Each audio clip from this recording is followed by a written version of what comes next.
ജോലിഭാരം കുറയ്ക്കാനെന്ന വിചിത്രമായ കാരണത്താൽ ഒരു നഴ്സ് കവർന്നെടുത്തത് 10 രോഗികളുടെ ജീവനാണ്. നിഗൂഢ കൊലപാതക പരമ്പര നടന്നത് 6 മാസത്തെ കാലയളവിൽ. ജീവൻ രക്ഷിക്കേണ്ടവർ തന്നെ കൊലയാളികളാകുന്ന ഞെട്ടിക്കുന്ന പരമ്പര കൊലപാതകം. കാണാം ക്രൈം സ്റ്റോറി.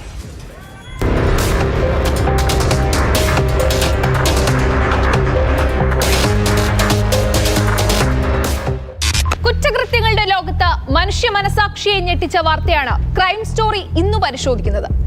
ജീവൻ സംരക്ഷിക്കേണ്ടവർ തന്നെ ഇത് ഇല്ലാതാക്കാൻ ശ്രമിച്ചാലോ? ജർമ്മനിയിൽ ഒരു നഴ്സ് കൊലപ്പെടുത്തിയത് 10 രോഗികളെയാണ്. എന്തിനു വേണ്ടി?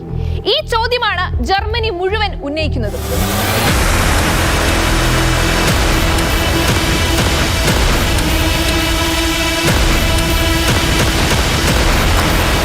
ഉദ്ദേശം വ്യക്തിപരമായ വൈരാഗ്യമോ സാമ്പത്തിക ലാഭമോ ഒന്നുമല്ലായിരുന്നു. പകരം രാത്രി ഷിഫ്റ്റുകളിൽ ജോലി ചുരുക്കാനും രോഗികളുടെ പരിചരണം കുറയ്ക്കാനും വേണ്ടി.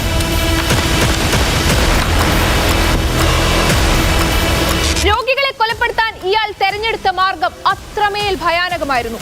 സെഡറ്റീവുകളും പെയിൻ കില്ലറുകളും മാരകമായ അളവുകളിൽ ഡ്രിപ്പുകളിലേക്കും ഭക്ഷണത്തിലേക്കും കലർത്തിയാണ് കൃത്യം നടത്തിയത്.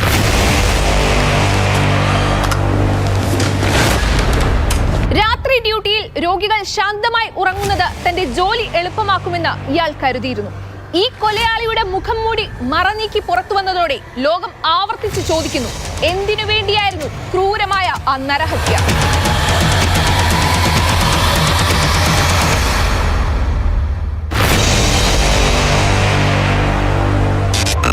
ഈ ക്രൂരത നടന്നത് 2023 ഡിസംബർ മുതൽ 2024 മെയ് വരെ നീണ്ട 6 മാസ കാലയളവിലാണ്. ജർമ്മനിയിലെ വുർസ്ലനേവയിലെ ആശുപത്രിയിൽ ജോലി ചെയ്തിരുന്ന 44-കാരനായ നഴ്സ് അദ്ദേഹത്തെ ഈ പ്രകോപനത്തിലേക്ക് നയിച്ചത് ജോലിഭാരം താങ്ങാനാകില്ല എന്ന ഒറ്റ കാരണമാണ്. പാലിയേറ്റീവ് കെയർ വിഭാഗത്തിൽ ജോലി ചെയ്തിരുന്ന ഇയാൾ പ്രായമായവരെയാണ് പരിചരിച്ചിരുന്നത്. 2007 പഠനം പൂർത്തിയാക്കിയ ഇദ്ദേഹം പല സ്ഥലങ്ങളിൽ ജോലി ചെയ്തതിന് ശേഷമാണ് 2020 വുർസ്ലനേവയിലെ ആശുപത്രിയിൽ ജോലി ചെയ്യാൻ ആരംഭിച്ചത്. രാത്രികാലങ്ങളിൽ പ്രായമായവരുടെ ആവശ്യങ്ങൾ ചെയ്തു കൊടുക്കാനുള്ള മടിയും നിരന്തരമായ തൊഴിൽ സമ്മർദ്ദവും താങ്ങാനാകാതെയായിരുന്നു ഇയാൾ ഈ ഭ്രാന്തമായ വഴിയിലേക്ക് വഴുതി വീണത്.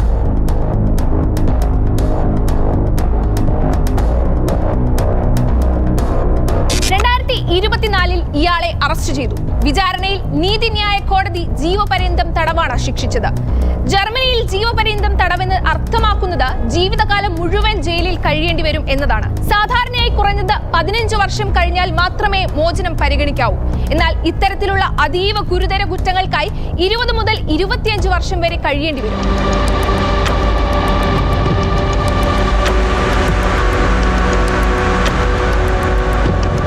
ഇത് ജർമ്മനിയിൽ സംഭവിക്കുന്ന ആദ്യ കൊലപാതക പരമ്പരയല്ല.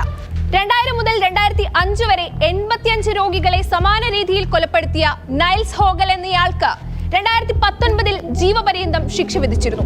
അതിനുശേഷം 2021-24 കാലഘട്ടത്തിൽ ബെർലിനിലെ പാലിയേറ്റീവ് കെയർ വിഭാഗത്തിൽ 15 രോഗികളെ കൊലപ്പെടുത്തിയ 40-കാരനായ ഡോക്ടറെയും പിടികൂടി ശിക്ഷിച്ചിരുന്നു. ജീവൻ സംരക്ഷിക്കേണ്ട ഡോക്ടർമാരും നഴ്സുമാരും തന്നെയാണ് രോഗികളുടെ ജീവൻ അവസാനിപ്പിക്കുന്നത് എന്നത് സമൂഹത്തെ നടുക്കുന്ന യാഥാർത്ഥ്യമാണ്. പരിചരണത്തിനായി വിശ്വാസമേൽപ്പിക്കപ്പെട്ട മെഡിക്കൽ പ്രൊഫഷണലുകൾ ആ വിശ്വാസത്തെ ഇങ്ങനെ ദുരുപയോഗം ചെയ്യുമ്പോൾ ജർമ്മനിയിൽ മാത്രമല്ല ലോകമെമ്പാടുമുള്ള ആരോഗ്യരംഗം തന്നെ ഞെട്ടലിലാണ്.